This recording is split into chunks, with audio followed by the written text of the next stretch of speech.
Hello hello sir नमस्कार. रफिक खान ना पुणे? हा हा बोलतोय.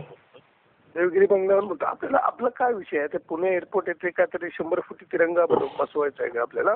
हो साहेब, कोण बोलतात आपण? ऑपरेटर गिरी बोलतोय. अच्छा अच्छा, दादांना सांगितलं का? सांगितलेलं आहे, पण थांबा जरा, आपण बोलूनच घ्या. मी देतो दादांना. अच्छा अच्छा, तोच विषय आहे ना, बाकी वेगळं काही नाही ना? हा हा, तोच एक महत्वाचा विषय आहे. दुसरा अजून माझा पण एक विषय आहे.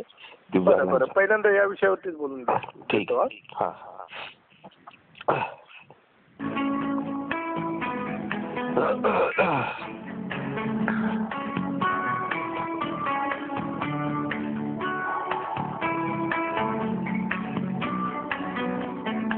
हॅलो.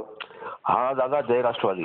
हा बोला. नमस्कार. नमस्कार. दादा, मी 100% अपंग आहे आणि आपल्याला व्हीलचेअरवर मी निवेदन पण दिलं होतं की आपला पुणे एअरपोर्ट आहे आणि एअरफोर्स पण येतो, तर तिथं आपल्याला 100 फुटी तिरंगा पाहिजे होता. आपण पालकमंत्रीच्या अनुषंगाने जरा ऐका ना, आपल्या जिल्ह्यामध्ये आपण अनेक ठिकाणी जे राष्ट्रध्वज केलेत. पिंपरी चिंचवडला केला, भक्ती शक्तीला, शनिवारवाड्याला केला, अशा अनेक ठिकाणी केले. आणि अडचण ही अशी होती, जेवढा उंच नेऊ ना तेवढं ते फाटतंय.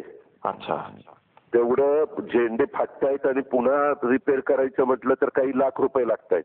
अच्छा अच्छा, मग काय वाऱ्यानं टिकत नाहीत. अच्छा, ते फाटतायत. अरे अरे, म्हणजे आता पिंपरी चिंचवडला तर वरच्यावर बसवत पण नाही. ते ह्याचं पण नव्या मुंबई मधले पण ते काय करतात, फाटतात म्हणून फक्त 26 जानेवारी, 15 ऑगस्ट, 1 मे एवढ्या पुरतं लावतात.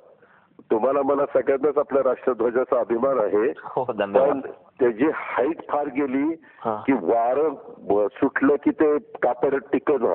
अच्छा अच्छा, मग त्याची हाईट कमी केली तर का दादा?